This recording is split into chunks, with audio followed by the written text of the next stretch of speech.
राखब अपना सोया जी के साड़ी में लपेट के। हाँ तो भगी है तो धरब या कवारी में चहेट के।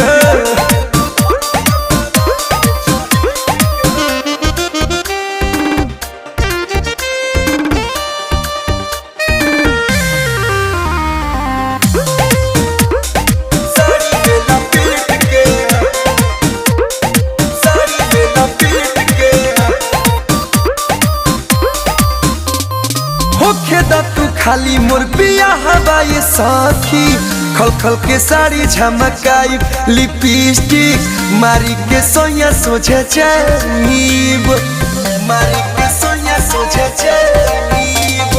होखे तू खाली मोर पिया हवाई साथी खल खल के साड़ी झमकाई लिपस्टिक